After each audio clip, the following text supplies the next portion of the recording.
Last night started out like any other for me and my husband, Brian. We'd finished dinner, cleaned up the kitchen together, and curled up on the couch with glasses of wine in hand. It had become a little tradition of ours to spend Thursday evenings watching reruns of classic sitcoms, laughing at the same jokes as if it were the first time. I'd always loved those nights. They felt like home, comfortable, familiar, and safe. But last night, something was different. Brian had been quieter than usual, his brow occasionally furrowed as if something heavy lingered in his mind. I noticed it halfway through the second episode of Friends, but didn't say anything right away.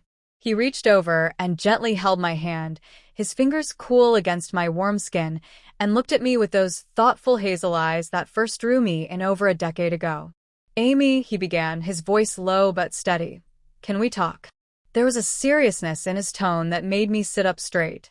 My heart thudded in my chest, worried that something might be wrong. Health, work, family, I braced myself. "Of course," I said, trying to sound casual even though I felt anything but. He took a deep breath and paused the TV. "I've been thinking about us," he said slowly. "Not that there's anything wrong, exactly.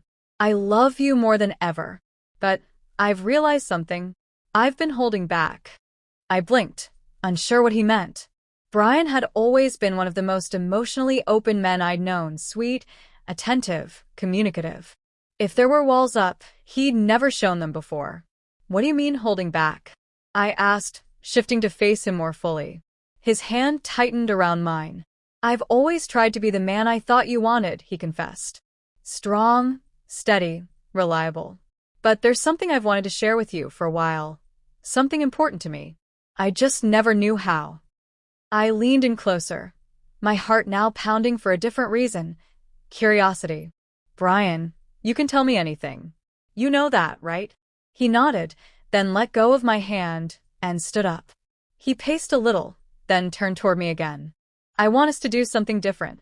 To try something that changes how we connect, how we see each other. Emotionally, mentally." I could see he was nervous, which made me nervous. "Okay," I said, stretching the word out, giving him space to explain. "I want to take a break from routine," he said.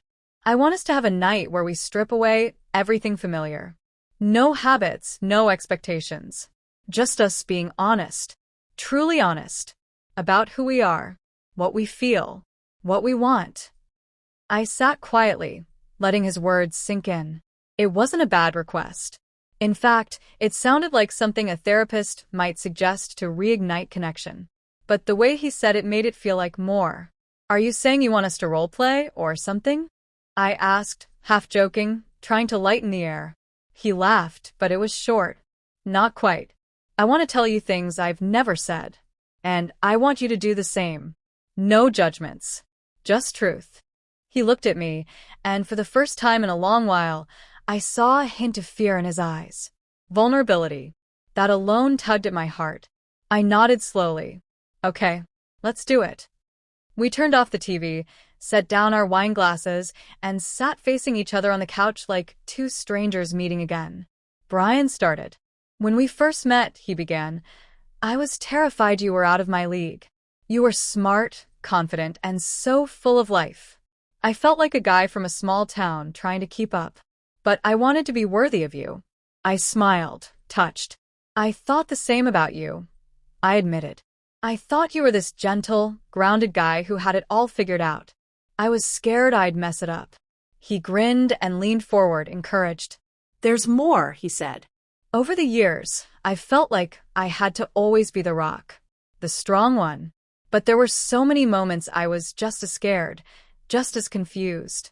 I just didn't know how to say it without feeling like I was letting you down." I reached out and touched his face gently. "You never had to be perfect for me, Brian. I've loved your flaws as much as anything else." Tears shimmered in his eyes. Then it was my turn. I told him about the days I felt unseen, not because of him, but because I didn't know how to ask for what I needed. I admitted how I sometimes envied the spontaneity we had in the early years. I told him how some days I missed the younger version of myself, the one who believed anything was possible. We talked for hours. It was raw and honest and beautiful. And then Brian made the real request that changed everything. "I want us to make a promise," he said. "From now on, once a month, we do this. We sit, we talk, we listen without fear. And no topic is off limits." I nodded, feeling an overwhelming rush of emotion. I'd love that. But he wasn't done. "And I want to try new things together. Not just talking. New experiences.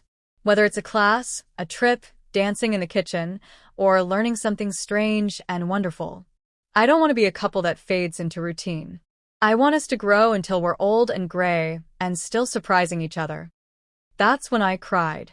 Not because I was sad, but because I realized in that moment how rare and precious it was to have someone who cared enough to fight for evolution, not just comfort.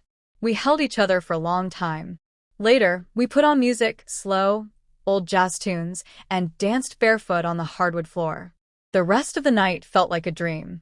There was no plan, no expectation, just two people rediscovering what they meant to each other. This morning, I woke up to find a note next to my pillow.